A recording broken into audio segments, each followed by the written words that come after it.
This will be my final video of 2020, and in today's video I'll be talking about my New Year's resolution. However, I'm not going to be doing it like a lot of other people will be doing it. You'll see a lot of videos going through your feed, people talking about things that they want to do in a very broad sense. I want to go to the gym more, I want to be healthier, I want to kick ass in my career, and not very many of them will be very empirical. However, in my video, in a nutshell, I will review my 2020 and a few important aspects, understand what I've done in the past, and plan out how I will achieve my goals in the next year with very precise and empirical goals. And these goals should start out very achievable and build on previous cycles. And I realize that not a lot of people will be very interested in what I'm about to say. Obviously it applies to me, but I have a very interesting plan that I've developed that may apply to a lot of other people. So in preface, 2020 sucked for a lot of people. Some people found this reprieve from work as an opportunity to grow, to do things they've never done before, learning new skills like learning to draw, starting a YouTube channel, working out, etc. Some people crumbled under the pressure, procrastinated their dreams as life was easier just doing the things they've always done. I felt like I was in the middle. I used my time to work hard on my goals, but I didn't do half of the things that I thought I would do. I did, however, learn something very useful about creating good habits that can apply to literally anyone that's a human being. So if you're having troubles with your goals, or you don't understand what to do with your New Year's resolution, this could help. And this wasn't meant to be a tutorial, but I guess this is what I do. Moving on, I wanted to talk about three main aspects that were very important to me in 2020. My accomplishments and my failures, and then later on we'll talk about my goals and how I can improve these. And these are three aspects that are important to me that don't have to be important to you. You have to figure out what's important to you and figure out how to achieve that. This is just an example of what I did. The first characteristic important to me is my career. Have I done what I set out to do at the beginning of 2020? No. Did I do much better than 2019? Also no. But am I proud of the content that I made? Yes. I'm confident in saying that I'm making the highest quality content that I've ever made. The level of integrity that I have these days is unparalleled to previous years. I do much more research, I use much better advice, I have much better help, and I have refined my products almost every iteration. I am nowhere near perfect, but I am always improving. I've also expanded my brand into many new spaces and partnerships, including streaming consistently on Twitch, launching my Patreon to support my spreadsheets, and partnering with big companies like Logitech, Astro, Blue, Control Freaks, GG Gamersubs, and Nexus. However, I am still nowhere close to where I need to be. I get around 200,000 views per month on a good month, which is around 5 times lower than what I believe to give me minimum wage from YouTube ads. I gained around 10,000 subs in 2020, which is much below my predicted numbers for my channel size. And even though I stream consistently to a devoted audience, I rarely get more than 20 viewers a stream. And I don't say this to guilt anyone, but to be honest about who I am and what I've done.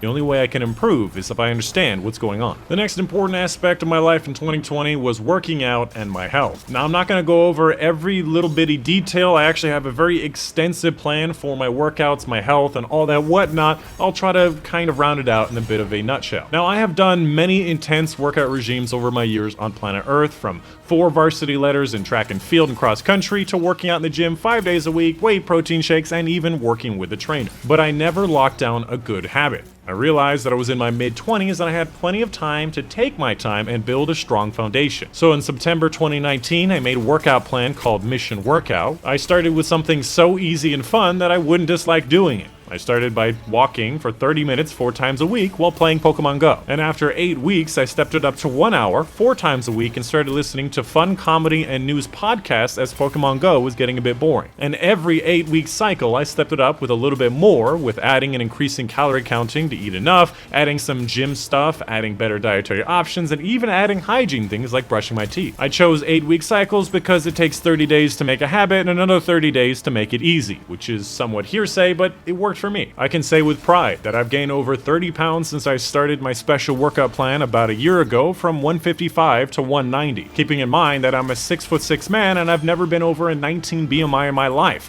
always hovering over the barrier of underweight and average weight my entire life. This was admittedly a dirty bulk, which I plan to develop into a healthier diet. However, the entire plan depends on making something easy and then molding it one step at a time into something you want to see. And to me, going all in on a super healthy diet always made me fail. And I credit these accomplishments not to my discipline and willpower, but to the ease of this plan to create small and good habits and build on them. Now, this plan has not gone off without a hitch. I have not been perfect and I have fallen off a few times, but it really worked better than it has ever worked before. And following that, I need to find a new starting position to make new good habits again. My future is in front of me, not behind me. And the final aspect I wanted to talk about are going to be friends and companions. I am sad that because of COVID-19, I missed out on many things this year, including E3, PAX West, Comic-Con, and visiting friends IRL more often. Primarily, I am sad that I wasn't strong enough to make more lasting connections with my colleagues and friends in the avenues that I did have. And collaboration is something that I've always believed will vastly improve my career through positive and natural exposure. And I also believe that you really can't do this job without talking to like-minded people and, in general, being a sociable human being. However, it's all too easy on YouTube to feel like you're completely alone in the process with no one talking to you. On something like Twitch, at least you're talking to somebody. But ultimately, I want to look back on my career when it's all over and remember the great people that I enjoyed my time with and I can still call my friends. If I had a ton of success and made no real connections, I feel I would be sad and alone. As a boon and a curse, I'm one of those people that gets into a rhythm working all by myself, and I work very efficiently, fill all the time that I have available, and end up completing a lot of things, but talking to no one. I had also hoped that I would find time to meet people romantically too, and during the pandemic and just in general with my job, that usually means dating sites. Now these sites obviously have their issues, but being around the internet for as long as I have, those issues weren't really debilitating. These sites are more like Reddit than most people think. There's an ocean of people who will never even look at your posts, and many will be toxic or a waste of time. But eventually you'll meet like-minded people who share your interests and it will all be worth it. It's more of a numbers game. I just never got the numbers down. On the flip side, looking forward, 2021 will be different. From what I can tell, by the end of the year, COVID-19 will most likely be a thing of the past. When we get enough people vaccinated, it will most likely be part of the flu vaccine we get every year. People will have to shift their lifestyles again away from a quarantine state. I imagine for some people this will be harder than being pushed into the quarantine abruptly. People will have to stretch their social muscles again and go outside, myself heavily included. It's up to you what you choose to do with it. And so with that, let's talk about those three aspects again, but instead, let's plan out some goals for 2021. First up, for my career. I have not set up all of my empirical goals, but I think it would be nice to get around 500,000 monthly views and 200,000 subs on YouTube by the end of the year. Now this is a lofty goal, but something similar has happened to me before.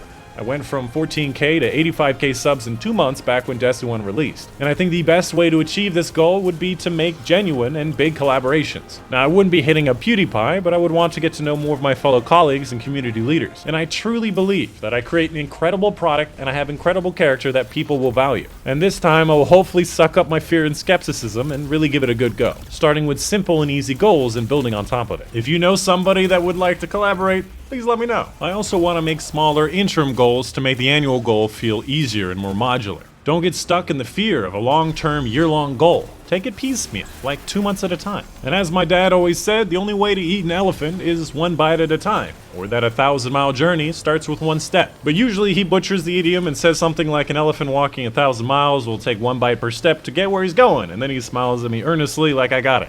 And damn, I do love my dad's idioms. They do make me laugh. And the second aspect is going to be working out and health. And my goals for my health in 2021 will follow a similar path. Eventually, I want to be a bodybuilder. Not a competitive one, more of a fitness enthusiast. And this entails getting my weight closer to 240 pounds while not overbulking and working hard to build strong muscle. And I figure this will take me 2 to 3 years to accomplish, but I'm okay with that. Something, elephant eating 1,000 miles of bagel bites, yada yada. And throughout this... Sorry, that was a good one. I made that one myself. And throughout the cycles, I'm also adding better dietary options like fruits and salads, slowly building my gut bacteria to like the better foods while still intaking a lot of calories and not hating what I eat. And your goals will be different. If you feel lost, just arbitrarily set some goals that feel okay and modify it when you know more. The important thing is to get started and immersed in what you're doing. More often than not, you'll understand what you need to do as you're making the mistakes while doing them. And I've also been working on my hygiene. Back in my young age, I used to literally brush my teeth once a month, if even that. And again, I started small, with brushing my teeth every other day, and building up to brushing twice a day, flossing daily, and consistently going to the dentist to keep on track. I have no doubt this will extend to many other parts of my life. And the final aspect is going to be friends and companions. And when it comes to my friends and companions, it's hard to set empirical goals. People don't want to feel like a number, and treating them as such will not make you real connections. But I can set empirical goals on how many times I try, how many introductions that I make to content creators, how many times I try to get to know these people, how many people I message on dating sites. We live in a world of over 7 billion people, which you will never ever meet an appreciable fraction of, but you will still find plenty of people that you vibe with. And finally, I want to set goals for me, not what other people think I should do. And in conclusion, I believe it's best to set many goals along the upcoming year with easy and lofty goals to build good habits and promote ambition. Anyways, this is my plan. Over the next few days, I want to put it in writing and get started. And I know that I will fail some things and have to modify it along the way. I know that life will have its roadblocks and surprise me along the way. And if I don't achieve any of my goals, I know I will make real progress towards who I want to be. I will get there, it's only a matter of time. And honestly, you only live once. YOLO.